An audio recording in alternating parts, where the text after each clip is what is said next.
here. Wait, the real verse? I don't know. Whatever, the opposite of the metaverse would be the real verse. You know, the real people. Hello, and welcome to Sherbert Tales. Let me tell you a little story about me, Sherbert.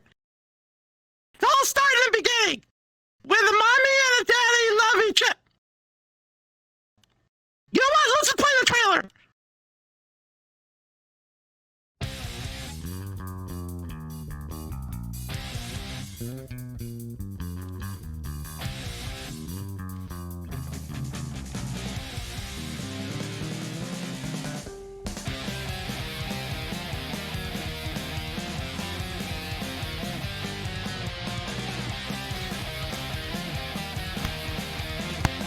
I am like way off.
Yay! So, from the trailer, you can tell I'm a fursuiter, a YouTuber, a VR chat Twitch streamer.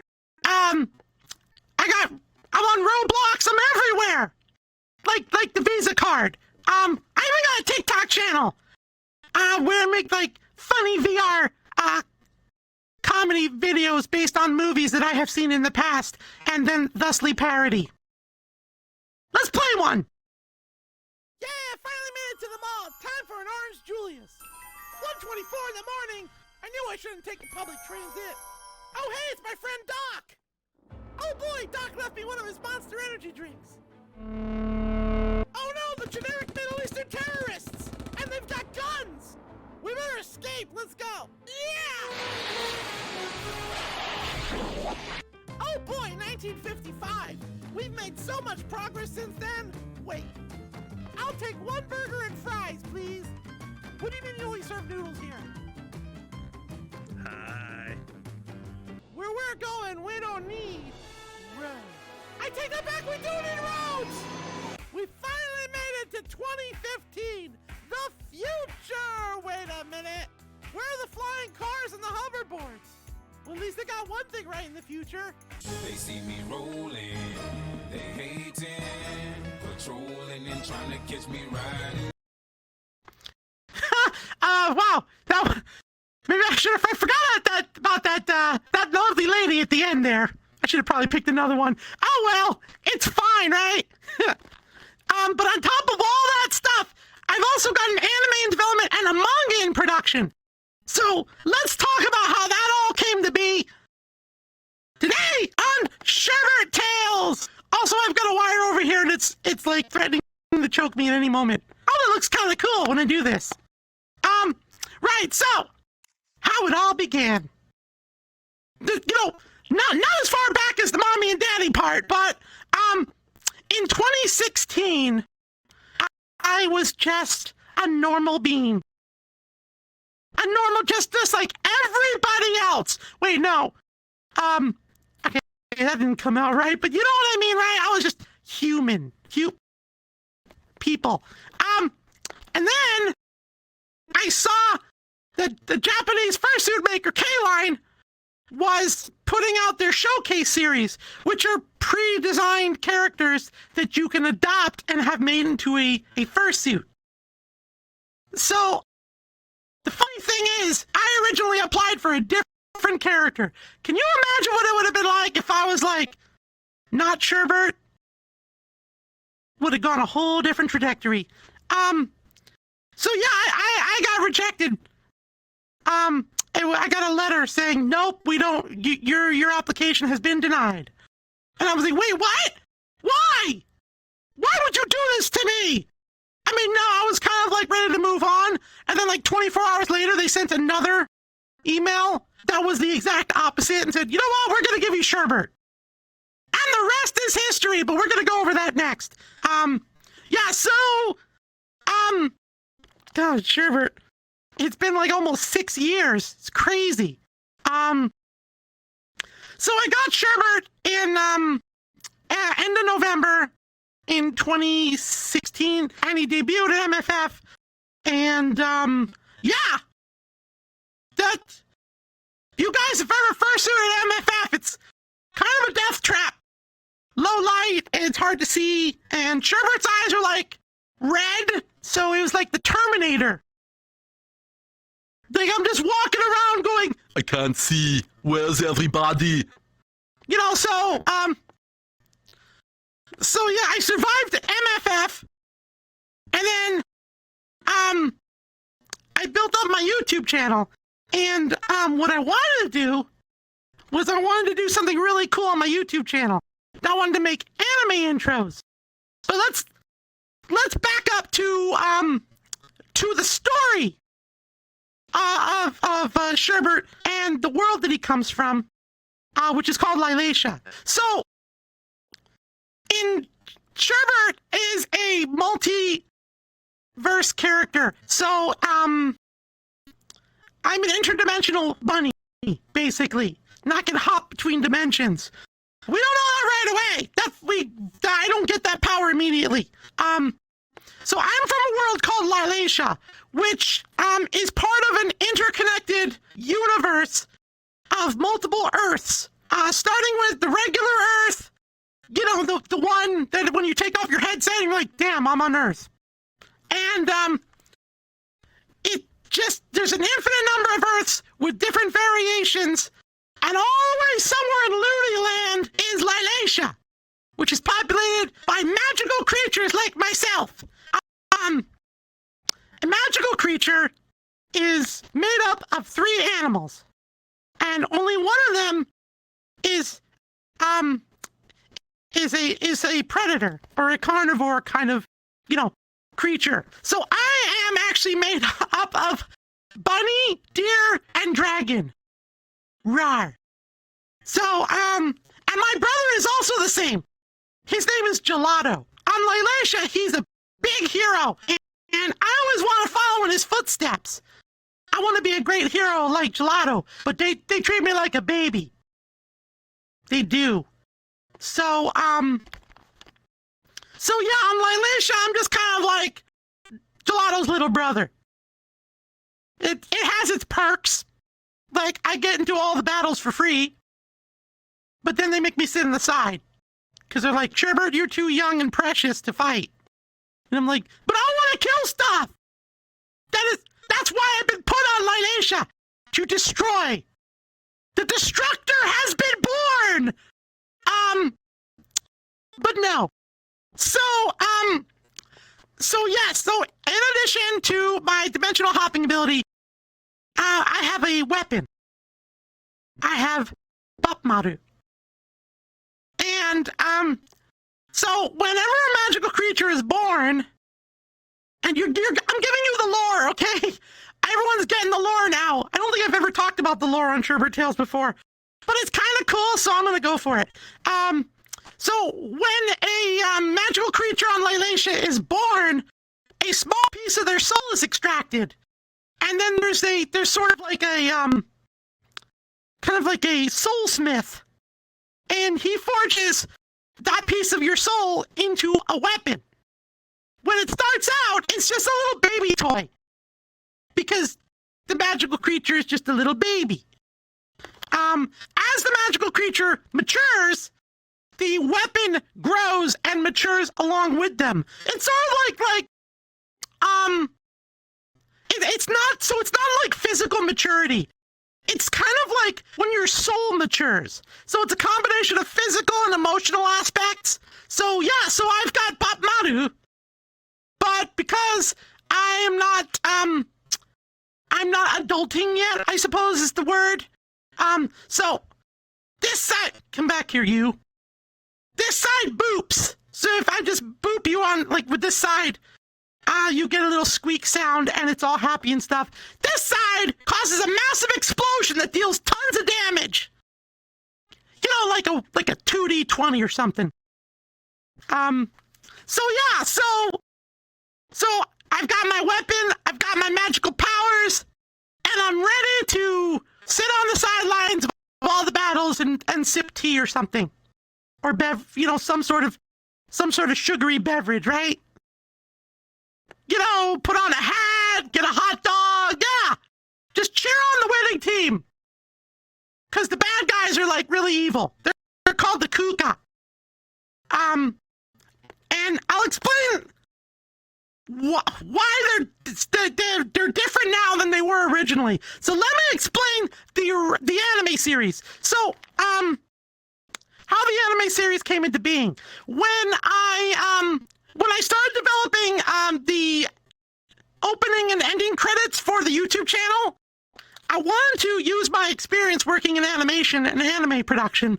And so I teamed up with the studio that did Jewel Pet. If you guys know Jewel Pet, with the cute little bunnies and stuff. So yeah, I teamed up with that studio and we developed this, and we developed the opening and endings, and I was like, well, you know, this looks really cool. I wonder if we can make a series idea out of it. And we developed it into a series pitch. Now, it's not the series pitch that you see on the website or everywhere else or in the manga. No, it is, yeah, it's really dark. The original premise was basically Digimon with murder. And I don't mean like, oh look, a dead body. No, I mean like gore, like entrails and decapitations and stuff. It was brutal. And the Kuka were originally shapeshifters who could take the form of the last living thing that they ate, which was kind of a scary power for them to have. Basically they learned that, you know, the less that they ate, they would like save people. They would kill someone, or they would like eat their finger or something so they can change forms for a shorter period of time. And so like at one point, Sherbert found a meat locker full of people. That's just to tell you where we were going with it originally. Yeah, I mean, the people meat locker. So yeah, so originally it was a Netflix pitch. Cause, you know, Netflix is all into all that stuff, right? The more graphic, the better, I guess. But the problem is that Sherbert is so adorable that kids are gonna want to watch it, and then they're gonna be traumatized for life. And adults won't want to watch it because Sherbert is adorable. I mean, you guys would probably watch it, but like, Nielsen rating adults 18 to 24 would probably not watch cute animals solving deadly murders. I mean, I would, but I'm biased. So, we shopped it around and we gained some interest in Japan.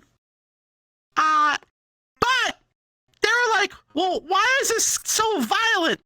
It's so adorable. I think you should make it for a younger audience, right? I mean, it makes sense. Besides, it's more marketable if it's for a younger audience. So, marketable plushies when? Right. So we converted the series from this to this. Kind of a stylistic change, isn't it? It's called Magical Beast Sherbert. And it is a multiverse magical girl series now. And the Kuka, instead of eating people, also they also eat magical creatures and take their forms too. So yeah, super scary. They're not so scary now. In fact, I've had a lot of people say that the leader of the Kuka's new design is hot. So I didn't put it in here, but 'cause I don't want to create a frenzy. But yeah, he's kind of hot. So yeah, So it's a multiverse magical girl series where Sherbert comes to Tokyo from Laelacia and teams up with a magical girl named Erica to fight the Kuka, who now basically possess people and feed off their negative emotions. Very standard, magical girl stuff. Not so scary, but kind of scary, but like not overly scary. And yeah, we got rid of most of the entrails. The entrails have been cleaned up. They're back in the people, I promise. So yeah, I'm excited to play for you the anime trailer. For those who haven't seen it, I know a lot of you have seen it, but we're gonna play the anime trailer. And you might recognize a voice or two, and I'll talk about that in a minute. 地球、我が地球よ。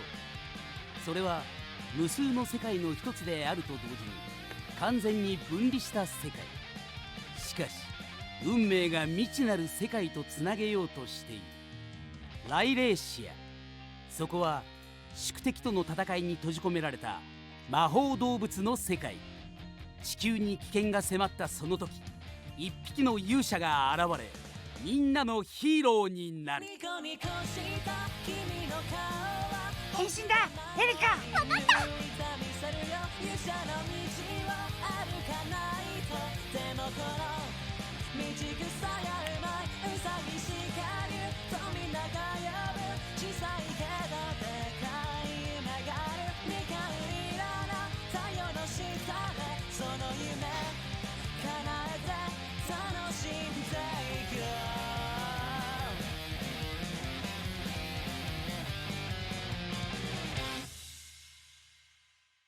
この地球を守ってくれないか？心配しないで、契約はないさ。よかった。私はまだ未成年だから契約書にはサインできないの。眩しい。 Yes, that was a Monica Magica reference. I know, I did it. I'm bad. So yeah, that is the anime trailer. I don't know if you recognize either of the voices. The narrator, who is also the Japanese voice of Sherbert, and Erica. So originally, I got a story. It's a Sherbert tale. Originally, I've been doing the voice of Sherbert in both English and Japanese. And we needed a narrator for the anime trailer. And so, the studio's kind of like, well, why don't you call up the agencies to see who they got? So, we wrote to a couple of the talent agencies in Tokyo, and they're like, yeah, we'll give you man number 3 from Digimon Try. I'm like, okay, man number 3 from Digimon Try. Yeah, it sounds great. Okay, sure. Can't get anyone else? No? Okay, good. Right. Man number 3 from Digimon Try it is. So, we were gonna go with man number 3 from Digimon Try. I don't even know which episode that was in. But, yeah.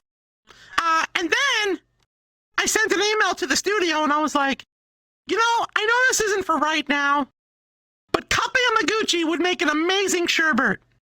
24 hours later, they sent me an email. Yeah, Kappe Yamaguchi can narrate the Sherbert trailer. You want him? If you don't know who Kappe Yamaguchi is, whoops, they are out of order. There we go. Look! PowerPoint formatting errors. Kappe Yamaguchi is a huge voice actor in Japan. If you watch anime at all, I see you. You probably know him. He was Ranma in Ranma 1/2. He was L in Death Note. He's Inuyasha. He's like everything. Kappe Yamaguchi is everywhere, which kind of makes him ethereal. He's probably in this room right now. Better not say anything bad about him, right? No, I wouldn't dare. But yes, so Kappe Yamaguchi is the Japanese voice for Sherbert as well, which is really exciting. To me, it's like super exciting that I get to share my character with Kappe Yamaguchi. And who's watched B&A? Anyone? I know you're out there. So the voice of Erica, yay, I see you. Maria Naganawa is the voice of Erica. She plays Nazuna in B&A. So, there's all the furry contingent stuff. Just gotta make sure, right? I know my audience. So we got two amazing voice actors doing the voices, and we were like super excited. And we were doing. I did an interview with Copy Gucci on my YouTube channel. Literally the week that COVID shut down the borders. I got on the last flight. All the other flights were canceled. I got on the last flight home. After filming the interview. And it was a lot of fun. We played games, we talked about his career and stuff. And I was wearing Sherbert, so it was Sherbert and Sherbert. If you go to my YouTube channel, you can check it out. It's a really cool interview. It's like you just right on the front page near the top, just below the trailer, you can find it. So yeah, COVID. Let's all talk about COVID for a minute. Man, you want to get a computer virus. COVID. COVID is like my Satan. COVID is evil. So during COVID, we couldn't talk to the Japanese companies for the anime because they're all very traditional. Traditional Japanese business requires face-to-face meetings, a lot of like non-digital stuff. Very kind of old-fashioned, but it builds trust because you're in front of the people and you can't really like be disingenuous. Like I could send an email, saying hot singles in your area. And then people are like, you're lying. But I couldn't walk into a business meeting and go, hey, I got some hot singles in my area. You want some? They'll suss you out right away. So we couldn't talk about the anime. So what we did was we pivoted. We pivoted and my arm is, hold on a second, I gotta fix my arm. I'm gonna be disarmed for a second. I just noticed my arm is being really weird. Come back to me, arm. I need you. There it is. Perfect. So yeah. We pivoted from the anime to things that we can do digitally and remotely. So we decided to develop a manga.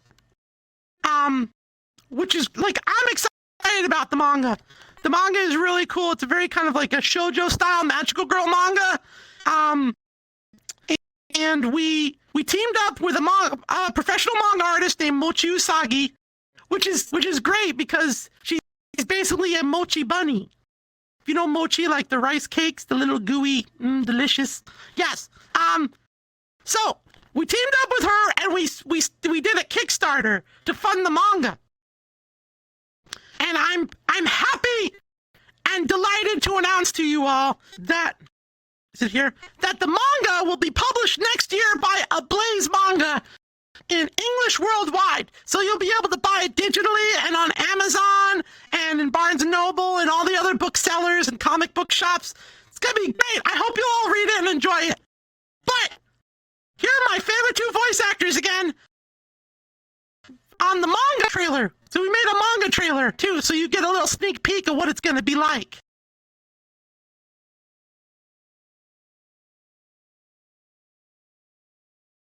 Manga trailer.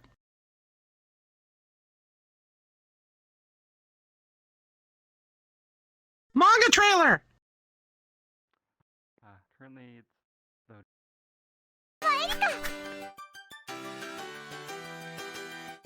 それはシャーベット。はい、シャーベットです。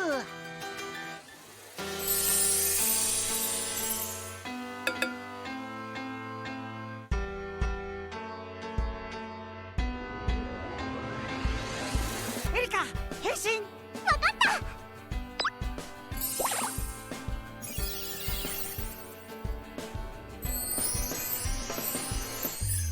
エリカ、危ない。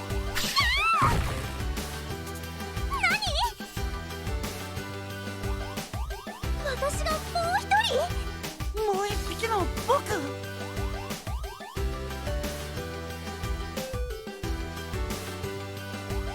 私はあなたと戦いたくない。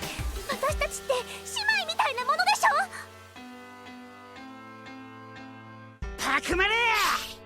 さあパクマル、食事の時間だ。パップマル！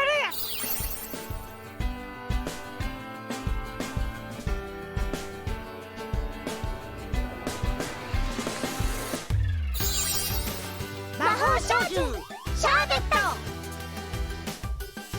私たちの絆の魔法見せてあげる。ああ、その調子だエリカ。 Oh, yeah, ignore that. Sorry. The Kickstarter is already done. But yeah, I'm so excited about the manga. If you notice, there's other characters in the manga. So remember I said there was a multiverse series? So there's actually like a whole lot of different Ericas and different Sherberts. And so we encounter two really bad versions. Erika and Anti-Sherbert, who is a bad bean. Oh, he bad. He really bad. He has a hammer called Pakumaru, which basically whatever it hits, it eats. It'll eat whatever it strikes, which is really kind of scary. Putting big old chomp marks in buildings and concrete and potentially me. That's like a bad thing. Don't eat me! Great, I just realized this Anti-Sherbert's whole MO is vor. Awesome. Right, so that aside, the manga is coming out next year and I'm super excited. I hope you all read it. We're still working on the anime series, trying to get back into our dialogue, and something else we did during the pandemic. I really wanted to do a series on YouTube, which we call "What Are You Doing, Sherbert?" And "What Are You Doing, Sherbert?" is basically Sherbert running around Tokyo, trying out like all these jobs that he saw on Japanese TV, like human jobs, you know, like Power Ranger and sumo wrestler, and you know all the good stuff. Normal everyday Japanese human jobs. They're totally normal. Like everyone does them. I know it. So problem, I couldn't go to Japan, right? Or else I would have been there. So I had this crazy idea, which was also incredibly stupid, probably in hindsight. I have a team in Japan that films for me, and I have a stunt Sherbert. His name is Hirosawa Toshi. He was Ultraman Tiga. He did all the stunts in Ultraman Tiga, and he was the Blue Ranger in a lot of the early U.S. Power Ranger stuff. He might have been the Pink Ranger too, but we don't talk about that. No, it's cool. He could be the Pink Ranger if he wants to. So basically, I was gonna send the suit to them. So I did. I mailed the suit to them, and then Sherbert got seized by Japanese customs because they were like, well, this is a commodity, and you must be selling it to someone. Therefore, we want the tariffs. Hang on. I've got. Now the other arm is acting weird. I'll come back. It's fine. Come back to me, arm. One more time. There we go. No. Okay, good. Technical difficulties. You know, what can you do? So yeah. So Japanese customs seized Sherbert. I felt so like we were like, okay, we're filming in 3 days, and Sherbert is locked away in some cabinet in someone's office. What are we gonna do? And they wanted to charge like some ridiculous tariff, because, you know, and interesting thing, I had some experience working with tariff codes as a customs broker. I don't know where I get these weird skill sets from. Like, it's whatever job comes across my desk, I'm gonna be like, oh, cool. Sherbert's gonna be a barber today, and then maybe he's gonna do some heart surgery, and, you know, not at the same time, mind you. But, because I had been a customs broker, I was able to negotiate a tariff. They wanted to originally, charge it as a, oh my god, what was it? It was a costume, I think, or a, yeah, it was a costume. And the costume had a 25% tariff, so they wanted to charge like a couple $1,000. I was like, no. So I said, what if we called it an article of clothing made out of fake fur? I mean, I'm not wrong, right? So, yeah, so they said, sure, we'll do that. So I knocked the percentage down to 5%. We got Sherbert out of customs, and we started filming the series. And it was super cool, because we teamed up with, we got Kapi Yamaguchi back to narrate and do the voice of Sherbert for certain action scenes that we went kind of really crazy on. Like, really nuts. And let's see. We teamed up with a stunt director named, Makoto Yokoyama. And he did like 400 episodes of Power Rangers. He did Kamen Rider. He's done a lot of stuff. It's insane. So let me show you a clip from one of the videos. This is from the stunt video that we made, the stunt episode of What Are You Doing, Sherbert? シャーベット、誰だ。我が名は龍が次元の支配者だ。アニメには出てない。同じくオリジナルキャラクターのサントル、アニメには出てない。よかった。そうじゃなくて僕になるのよ。シャーベット、私は貴様の次元票をいただいて全地球の王になるのだ。何？サントル、やれ。はいよ。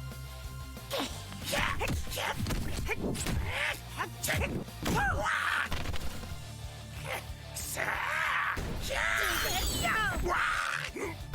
るな。やったやった。だが王には勝てん。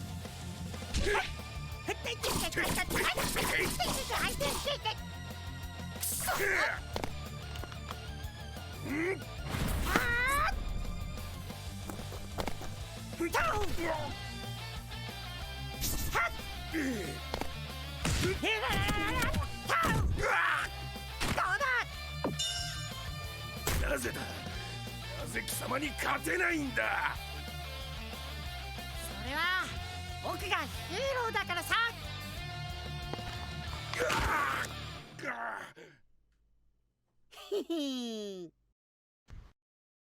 So that was the culmination of a lot of hard work and stunt falls. It's kind of cool. Like, if you watch the entire video, you'll see Sherbert training to do all those crazy stunts. So that was a lot of fun. And you may recognize the voice actor who played Ryugan and Santoru. His name is Kosuke Takaguchi. He played Wolf in Super Smash Bros. Ultimate, and also he was Muscular in My Hero Academia. So yeah, we filmed that. We filmed that episode, and then we filmed the sumo wrestling episode where Sherbert takes on a sumo wrestler. And yeah, that was one heck of a thing. That was a crazy day. Yeah, then we did 2 more episodes. We did an episode where Sherbert learns Japanese stand-up comedy. It's not the same as like American stand-up comedy. There's usually 2 people. It's called manzai. There's 2 people. One person says things that are wrong, and the other person corrects them. And it can be really funny. It can be very funny. But we also did this really cool episode where Sherbert trains with the Musashi Ninja Clan, which is the only surviving ninja clan to have served the Edo shogunate in the 16th century. So that was crazy. That was a really cool thing we did. And I'm going to show you that clip next. そして忍者シャーベットに秘密の任務実行の時が来た。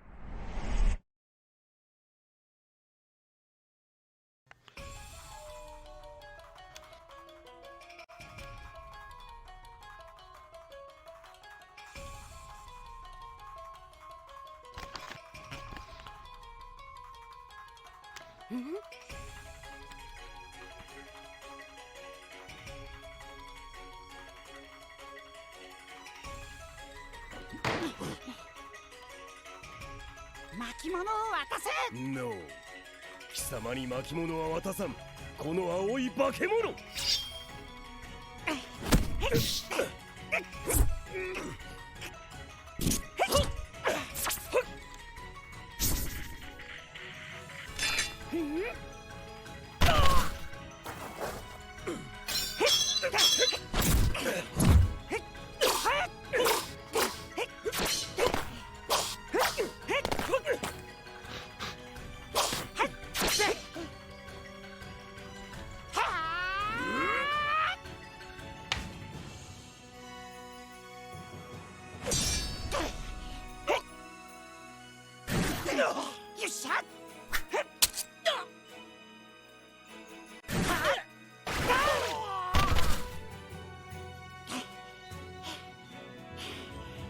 っしゃ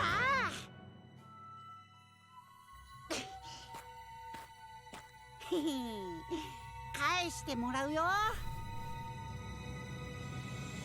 おお、そうだ、回収っと。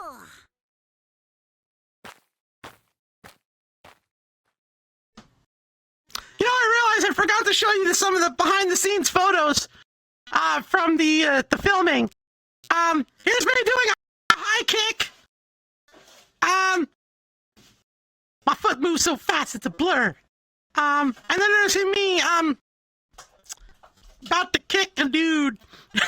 Santo is about to get his butt kicked again. And then we have this really cool shot of me posing with the ninjas.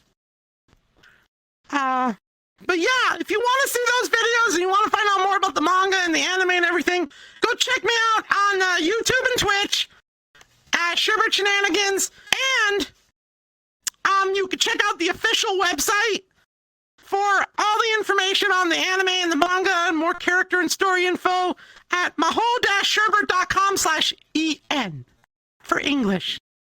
And now, the favorite part of the whole Sherbert Tales, Q&A! Don't hurt me.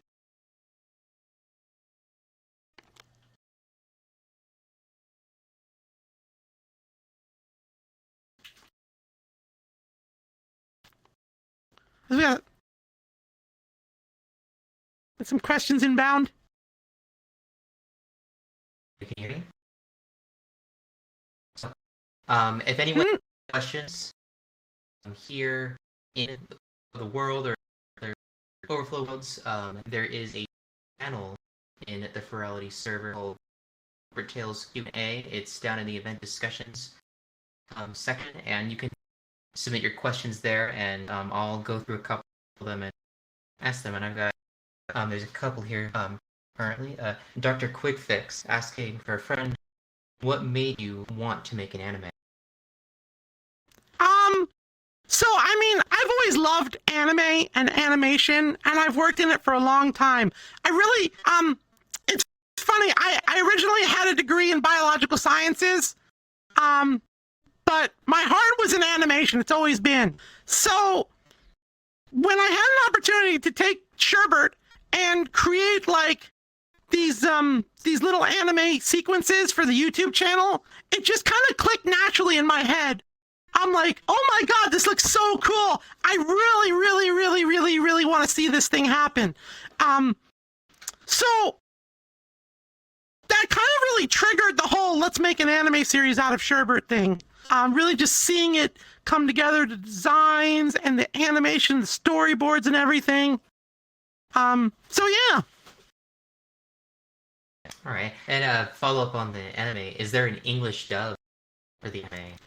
Cartoon? Well, the anime's not out yet, but there's definitely going to be an English dub. Okay. So you mentioned, so Vector asked, and you mentioned for the manga it was funded by Kickstarter. Someone was like, how do you get funding? How did you get funding for the anime? Well, I mean, typically in Japan, anime is funded by a group of companies. They form what's called a production committee. And the production committee, they all take different rights in exchange for financing the series. Usually an anime series actually is used to promote like a manga or some other aspect of the property. Which also was another reason why we decided to make the manga while we're waiting for the anime deals to close and stuff. But yeah, I mean, obviously animes cost a lot more to make than manga. So we really have to rely on the bigger companies in Japan, the broadcasters and the toy companies and the ad agencies. So yeah. Alrighty. Mokushu asks, what were some of your favorite parts during training with the stunts? Oh, definitely the wire harness. Because when you put on the wire harness, you can like defy gravity. You can like do flips in the air, jump 12 feet in the air, do all sorts of crazy stuff. We just didn't have the budget to digitally remove the wires, but to me it's kind of cool because like you can see it all happening. And And if you watch the video, you can actually see Sherbert training. You can see me training on the wire harness, as well as we did some parkour. Yeah, that went well. You can imagine how parkour went with my body. We did trampoline work. We did sit-ups. We did high kicks, roundhouse kicks. We were like fighting. We were doing all the stuff. So it was a lot of fun. But definitely the wire harness was the star of the show. Took 3 people to pull me. I see. A lot of good questions here. Whispers asked, was it hard for you to build your network with Japanese producers? So I mean, you know, when you're dealing with network, when you're dealing with any business, really, a lot of it is networking and who you know and who the people you work with know. So I work with a producer who is ex-Viz and Bandai. So he knows a lot of people. He worked on My Hero Academia. He got it released and sold throughout Europe. And he worked on, oh god, what was the series that he worked on that they were talking about? Oh, Yokai Watch. He was working on Yokai Watch with the series and dealing with the ad agencies and the broadcasters and everything. So he's really well connected. So I mean, when it comes to you know, knowing the people, it's always knowing the people. It's frustrating. Trust me, it is frustrating. Because, you know, you get someone who knows everybody and you get someone who knows some people. And if you get someone who knows nobody, then I don't know what you're going to do. But as far as, you know, networking with the right people, it is really important. So, if you want to do something like this, you've got to build, you know, a network of people who can really help, propel the project to the next level. So, you know, look to bring people into your orbit who, have the connections and the credentials and have good relationships. Because good relationships are really important. Like, you don't want the guy who's like, oh yeah, I pissed off Funimation. Let's go back to them. You know, so relationships are also important. Say, Rubber Tex Raccoon asks, or, you know, kind of builds on what you were talking about with all the hard work you've put into the manga and the anime. I'm sure it has challenges. Is there anything you would have done differently when you started this adventure of, you know, going after these sort of mediums? Can you repeat the first part of the question? Yeah. Was there anything I would? The main. Is there anything you would have done differently when you started putting this work into the manga and the anime? Anything I would have done differently? With the knowledge you have now. Yeah. Well, I mean, certainly with the knowledge I have now, I think the most important thing is I probably would not have initially set Sherbert off as an adult action series. I would have gone straight with the kid stuff. Because that took time to rewrite. And, you know, of course we didn't know there was a pandemic coming, right? But that 6 months where we repackaged everything, that could have been time where we could have already been in production in Japan by the time COVID hit, and then the series would already be out. So, I mean, in hindsight, yeah. And thanks for making me feel bad. No, I'm just kidding, Rubber Tex. I see. Oh.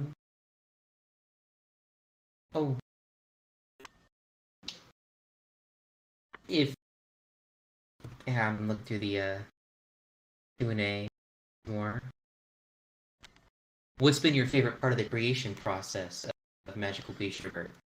Finley. Well, my favorite part is working with all these amazing people and seeing, like, all the stuff come to life, the drawings and the animation, and then making the videos. I mean, all of it's like when you're passionate about something, you know, you really want to work on stuff that you're passionate about. And I'm really passionate, and I love seeing the end result of that work because, you know, I really want to see I really want everything to go really well, and I want people to enjoy the content, and if I can make people smile, that makes me happy. So my favorite part is seeing everything come out, and then the satisfaction of knowing that people enjoy and it makes people smile. Alright. Let me see if I can find one or two more here.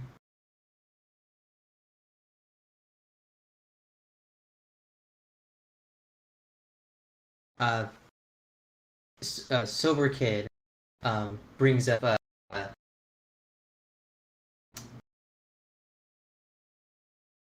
if you want to make a video game one day, what style would you choose? Or if you were to consider, something beyond manga or anime, what would you do next? Would you consider a video game or go into, a different branch of entertainment? Yeah, I mean, certainly video game is an obvious choice for, a show about multiverses. I don't know what genre it would be, though. Like, originally I thought about it like being like a collectible game. You don't like Monster Strike or one of those where you could collect characters and then use them in battle? Like where you could collect different Sherberts with different outfits because he loves to cosplay as people, like this.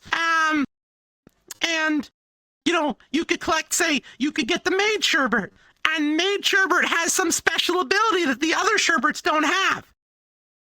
So, I mean, I had thought about it like that. It would be kind of cool to do like that sort of thing. In the vein of like those little mobile games where you get the gachas and collect the characters. I guess a fighting game would also make sense, but like, more lighthearted, like the Magical Girl kind of fighting games. I mean, I would say in Japan anyway, they would probably do, the more story-based games. But a lot of those are kind of visual novels, so I don't know. I like my games with action. I see. And now I'm naked again. All right, one more question. That I'll bring up during the panel. Zarek Jaeger asks, do you have any tips for those that are inspired to make their own anime or manga series? Tips. I mean, I would say that, when you have a story and you want to write something, write it all down. Build your lore and your characters and story. And really, it all comes together because there's so many the artists out there, and the first thing that's really important is you want to have a pitch. I think that's really an important thing. You want to be able to present your ideas. If you're going professional, you definitely have to present your ideas in like for the manga, we presented 23 pages of a sample chapter, which actually starts in the end of season 2 of the anime. So, now that we're writing the manga for a Blaze Manga and Kickstarter backers, it's starting at the very beginning. So, definitely put all your materials together. If you're doing it yourself, build yourself a deck, build yourself some presentation, and then go out there and you should be able to get partners in like publishing, or maybe see a path forward with an anime series. Anime series is kind of trickier because like the budgets on the anime series are like $300,000 an episode. No, wait, they're about $200,000 an episode right now. So yeah, you got like 52 episodes. That's like a lot. It's a lot. My brain not work today. I can't math, but you get the idea. It's a lot of money. So you definitely have to have your presentation top notch, all your lore ready to go, characters fleshed out, and Yeah, and I'm really sorry if I non sequitured on that question. You're okay. Okay. Well, I think that's about all the time that we've got for live questions. I will save anyone else, watching or putting questions down. Keep doing so. And if Sherbert has time, they'll go over some questions that they can answer directly in the Q&A chat. So, any last remarks you want to give? Thank you very much for being here and watching me and checking out my stuff. I really appreciate it. I love all of you, and I hope you have an amazing Furality Aqua. Look at this thing. It's just mind-bogglingly beautiful, and we can breathe underwater, which is really cool. Because otherwise, you don't want to die, and that would be bad. And there goes all the stuff I just knocked it over. Right. Yay! You can hear it. I'm so sorry. But yes, thank you so much, everyone, for checking out Sherbert Tales. Enjoy your Furality. Have an awesome weekend. I love you all. Thank you.